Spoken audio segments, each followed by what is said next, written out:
Hello and welcome. My name is Alan and we are back with more Diary of Anne Frank. So yeah, Peter got in a bit of trouble last time.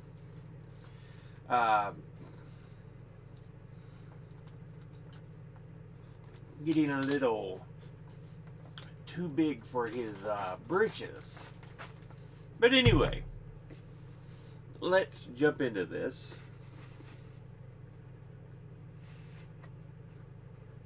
Saturday, May the 13th, 1944.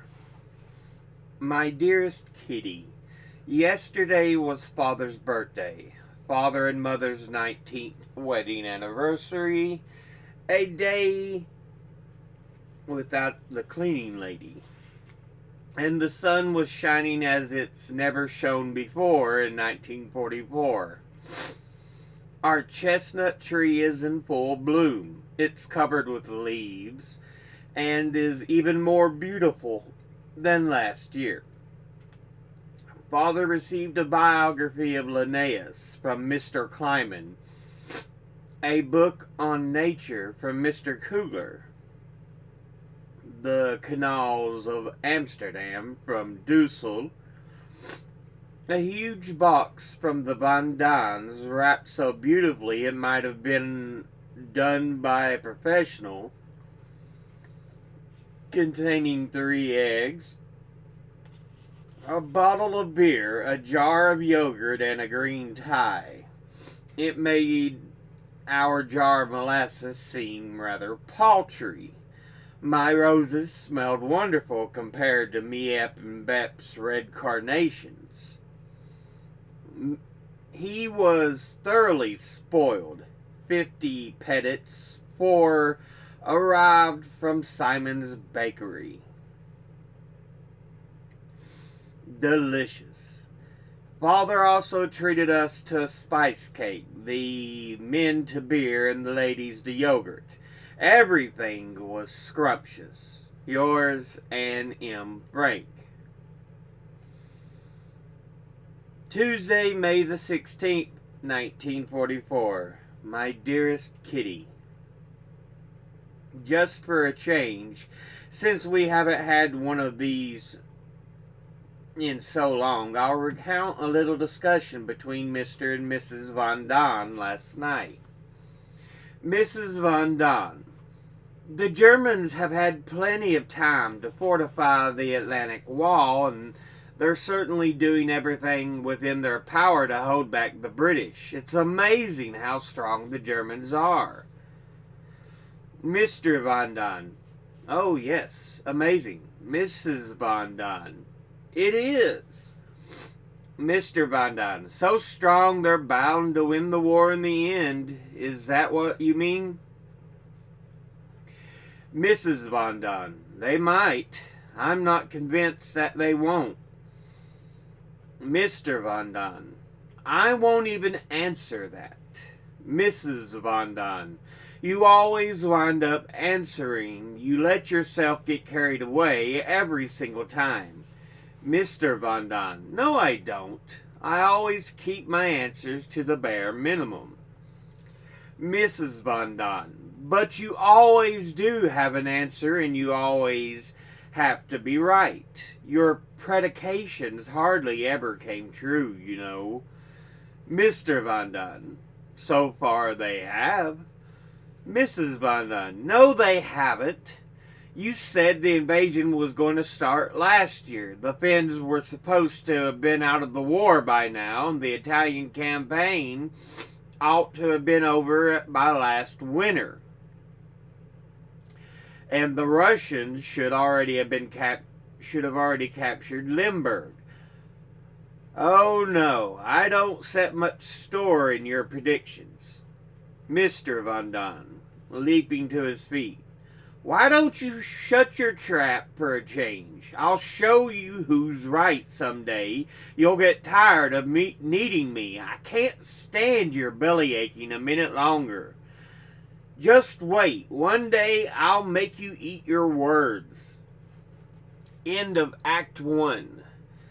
Actually, I couldn't help giggling. Mother couldn't either, and even Peter was biting his lips to keep from laughing. Oh, those stupid grown-ups. They need to learn a few things first before they start making so many remarks about the younger generation. Since Friday, we've been keeping the windows open again at night. Yours, Anne M. Frank. What our annex family is interested in. A systematic survey of courses in reading matter. Mr. Van Don, no courses, looks up many things in Nor's encyclopedia and lexicon, likes to read detective stories, medical books, and love stories, exciting or trivial.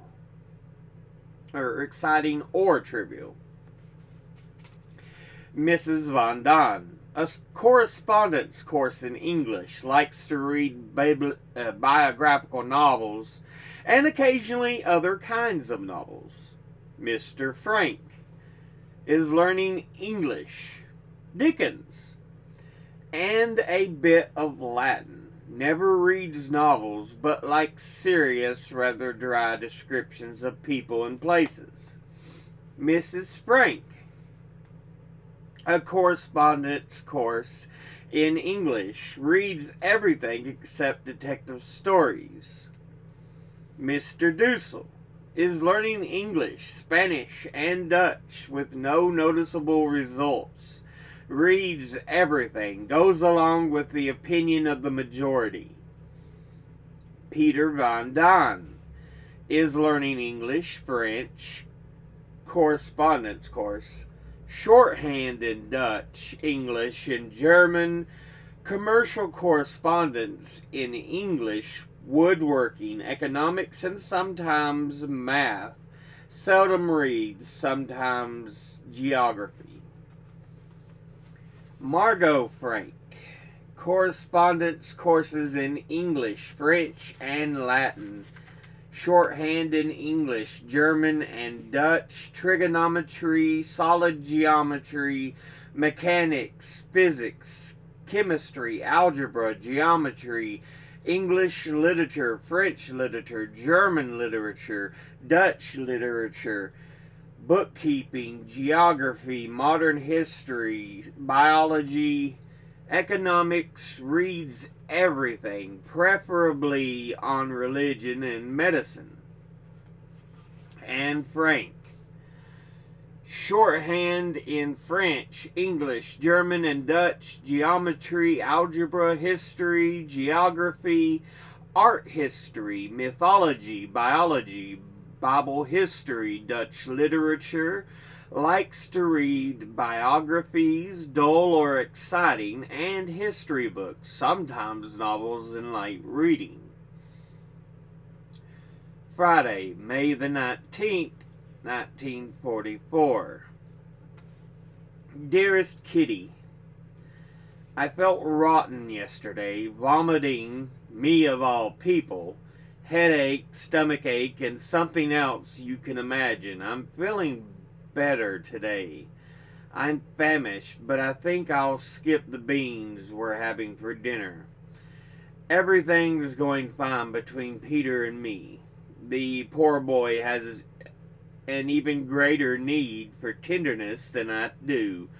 He still blushes every evening when he gets his goodnight kiss and then begs for another one. Am I merely a better substitute for Boshi? I don't mind. He's so happy just knowing somebody loves him. After my laborious conquest, I've distanced myself a little from the situation, but you mustn't think my love has cooled. Peter's a sweetheart, but I've slammed the door to my inner self. If he ever wants to force the lock again, he'll have to use a harder crowbar. Yours, Anne M. Frank. Saturday, May the 20th, 1944. Dearest Kitty, last night when I came down from the attic, I noticed the moment I entered the room that the lovely vase of carnations had fallen over. Mother was down on her hands and knees mopping up the water, and Margot was fishing my papers off the floor. "What happened?" I asked, and with anxious foreboding, and before they could reply, I assessed the damage from across the room. My entire genealogy file, my notebooks, my books, everything was afloat. I nearly cried, and I was so upset I started speaking German. I can't remember a word, but according to Margot, I babbled something about unübersehbare Scheiden, schrecklich, endlich, nein zu erzen, and much more. Father burst out laughing, and Mother and Margot joined in, but I felt like crying because all my work and elaborate notes were lost. I took a closer look, and luckily the incalculable loss wasn't as bad as I'd expected. Up in the attic, I carefully peeled the sheets of paper that were stuck together and then hung them on the clothesline to dry. It was such a funny sight, even I had to laugh. Maria de Medici alongside Charles V, William of Orange, and Marie Antoinette. "It's rasche Schande," Mr. Van Daan joked. After entrusting my papers to Peter's care, I went back downstairs. "Which books are ruined?" I asked Margot, who was going through them. "Algebra," Margot said. But as luck would have it, my algebra book wasn't entirely ruined. I wish it had fallen right in the vase. I've never loathed any book as much as that one. Inside the front cover are the names of the last 20 girls who had it before I did. It's old, yellowed, full of scribbles, crossed out words, and revisions. The next time I'm in a wicked mood, I'm going to tear the darn thing to pieces. Yours, Anne M. Frank. Monday, May the 22nd, 1944. Dearest Kitty, on May the 20th, Father lost his bet and had to give 5 jars of yogurt to Mrs. Van Daan. The invasion still hasn't begun. I can safely say that all of Amsterdam, all of Holland, in fact the entire western coast of Europe, all the way down to Spain, are talking about the invasion day and night, debating, making bets, and hoping. The suspense is rising to fever pitch. By no means has everyone we think of as good Dutch people kept their faith in the English. Not everyone thinks the English bluff is a masterful strategical move. Oh no, people want deeds, great heroic deeds. No one can see further than the end of their nose, and no one gives a thought to the fact that the British are fighting for their own country and their own people. Everyone thinks it's England's duty to save Holland as quickly as possible. What obligations do the English have toward us? What have the Dutch done to deserve the generous help they so clearly expect? Oh no. The Dutch are very much mistaken. The English, despite their bluff, are certainly no more to blame for the war than all the other countries, large and small, and we are now occupied by the Germans. The British are not about to offer their excuses, true, but they were sleeping during the years Germany was rearming itself. But all the other countries, especially those bordering on Germany, were asleep too. England and the rest of the world have discovered that burying your head in the sand doesn't work, and now each of them, especially England, is having to pay a heavy price for its ostrich policy. No country sacrifices its men without reason, and certainly not in the interest of another, and England is no exception. The invasion, liberation, and freedom will come someday, yet England, not the occupied territories, will choose the moment. To our great sorrow and dismay, we heard that many people have changed their attitude toward us Jews. We've been told that anti-Semitism has cropped up in circles where once it would have been unthinkable. This fact has affected us all very, very deeply. The reason for this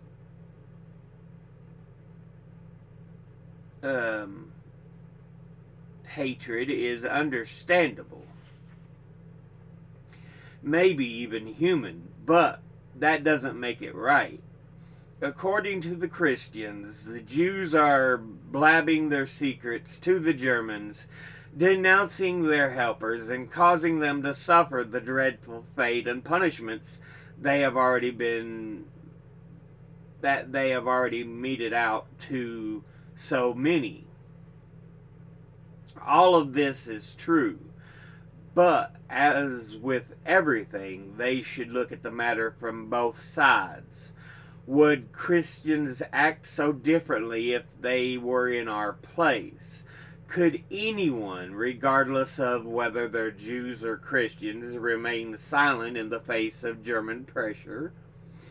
Everyone knows it's practically impossible, so why do they ask the impossible of the Jews?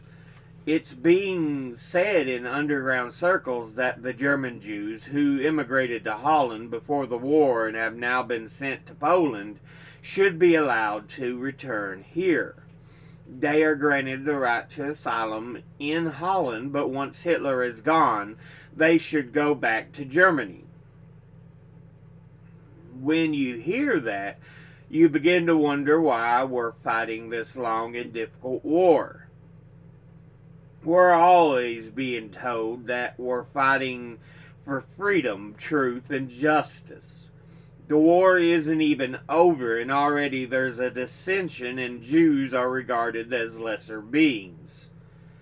Oh, it's sad, very sad, and the old adage has been confirmed for the umpteenth time. What one Christian does is his own responsibility. What one Jew does reflects on all Jews. To be honest, I don't understand how the Dutch, a nation of good, honest, upright people, can sit in judgment on us the way they do. On us, the most oppressed, unfortunate, and pitiable people in all the world. I have only one hope. That is, this anti-Semitism is just a passing thing, that the Dutch will show their true colors and they'll never waver from what they know in their hearts is just. For this is unjust. And if they ever carry out this terrible threat, the meager handful of Jews still left in Holland will have to go. We too have to shoulder our bundles and move on away from this beautiful country, which once so kindly took us in and now turns its back on us. I love Holland. Once I hoped it would become a fatherland to me, since I had lost my own. And I hope so still. Yours, Anne M. Frank.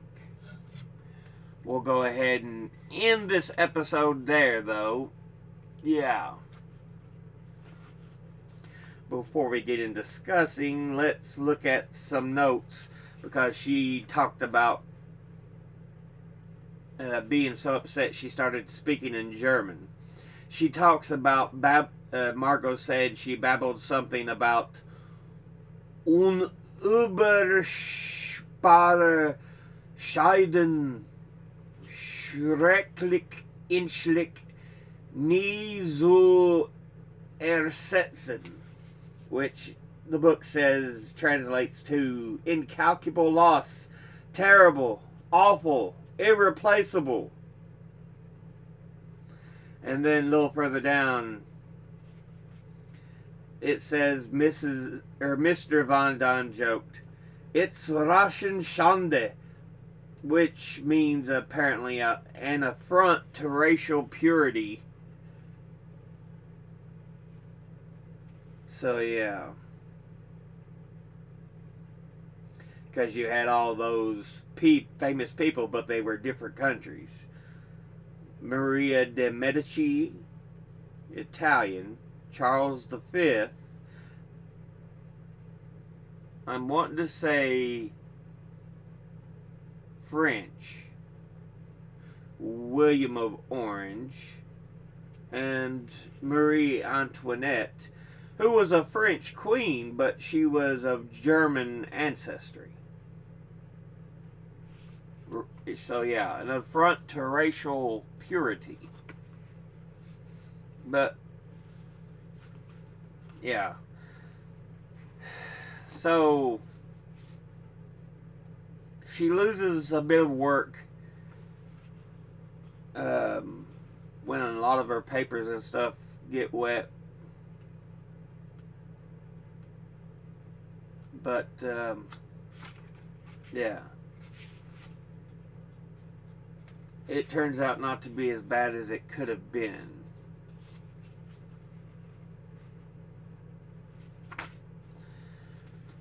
We're in the last 34 pages of her diary, and we have the afterword as well. So we're coming close to the end of the book.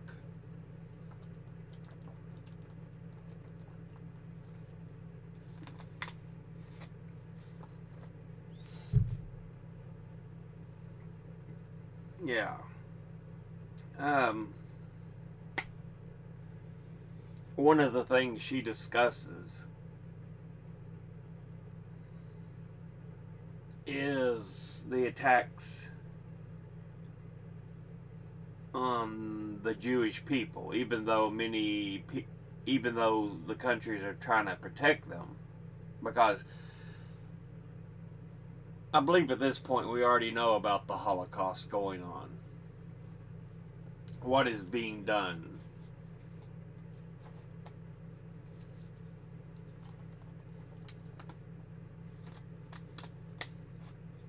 And so many countries are protecting the Jewish people, but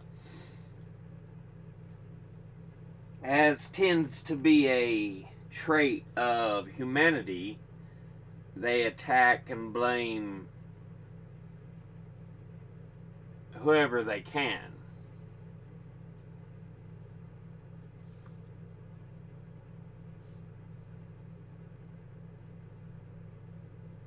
Yeah.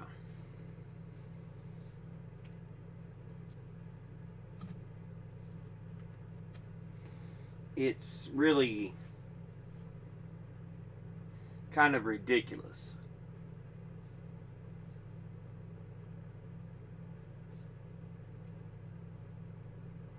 That's why I'm always like, don't feel bad about punching or beating the crap out of a Nazi. They're not people. They're not. They had no issues in treating other people bad.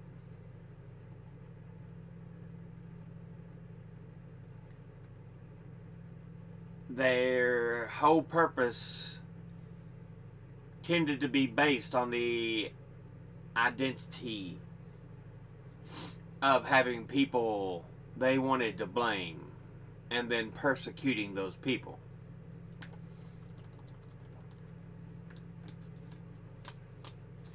Most usually just think of how they treated the Jews. But there were other groups of people.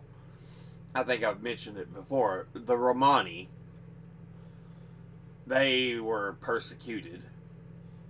Homosexuals, um, and even just other people of other races like people with African ancestry.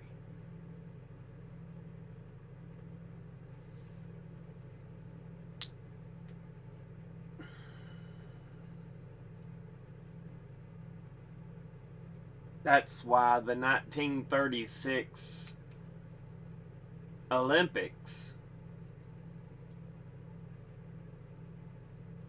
was such a big thing. When Jesse Owens triumphed so many times in those Olympics, despite the fact they were being held in Hitler's Berlin, Germany.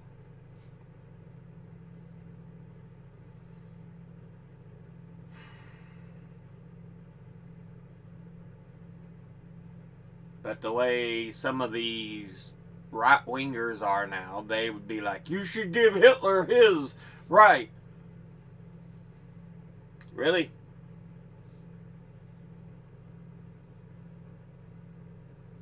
But anyway.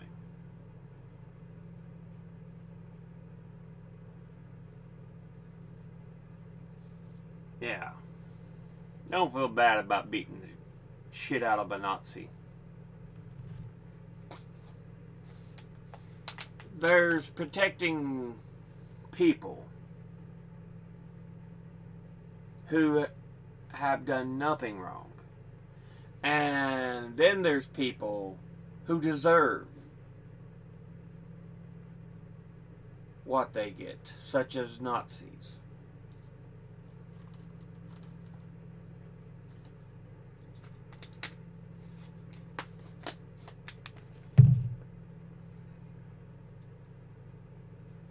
But yeah. With that said, we'll go ahead and end the episode. As always, educate thyself. Let me move my head here. Think, read, study, learn. Someone tells you something you have trouble believing, ask them to cite their sources. Thank you all for watching. I'll see you all in the next one. Until then, later.